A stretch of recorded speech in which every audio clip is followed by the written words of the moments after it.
ছাত্র জনতার গণ আন্দোলনে গত বছর ৫ আগস্ট দেশ ছেড়ে ভারতে পালিয়ে যান পতিত সরকার প্রধান শেখ হাসিনা ও তার বোন।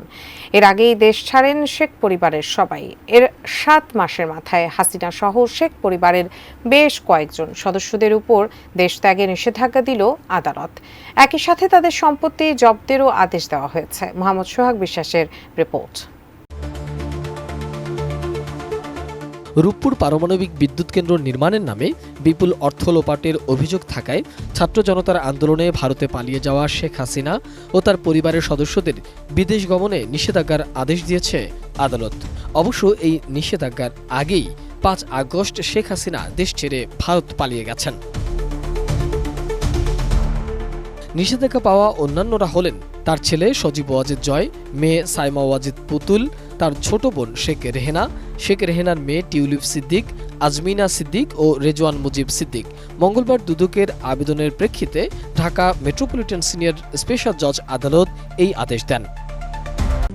RICL TMX, যুগের পর যুগ স্থাপনা থাকে মজবুত।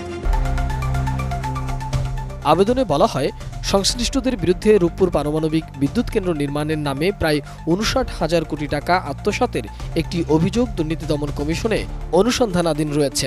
অভিযোগটি অনুসন্ধানপূর্বক প্রতিবেদন দাখিলের জন্য ৫ সদস্য বিশিষ্ট একটি অনুসন্ধান দল গঠন করা হয়েছে।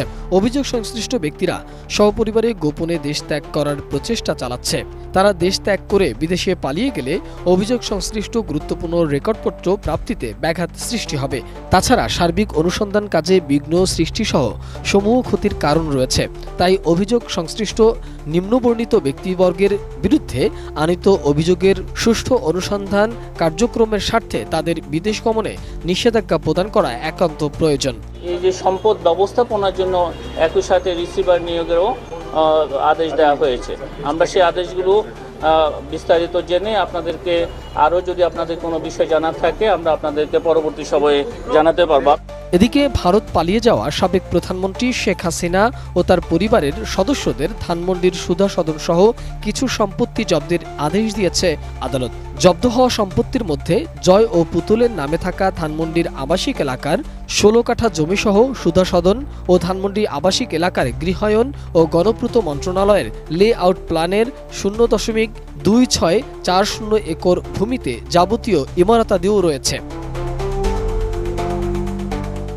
শেখ রেহেনার নামে গাজীপুরের কালিয়াকৈরে থানার মৌচাক ইউনিয়নের 2টি দলিলে ৯.৬০% জমি ও ঢাকার সেগুনবাগিচার ইস্টার্ন ভিলায় ফ্ল্যাট, টিউলিপ সিদ্দিকের নামে গুলশান আবাসিক এলাকায় ইস্টার্ন হারমিন ভবনে একটি ফ্ল্যাট ও রাদওয়ান মুজিব সিদ্দিকের নামে গুলশান নিকেতন এলাকায় এ ব্লকে ২০১.১% ভূমির উপর নির্মিত 7তলা ভবন রয়েছে। মোহাম্মদ সোহাগ বিশ্বাস, ATN নিউজ, ঢাকা।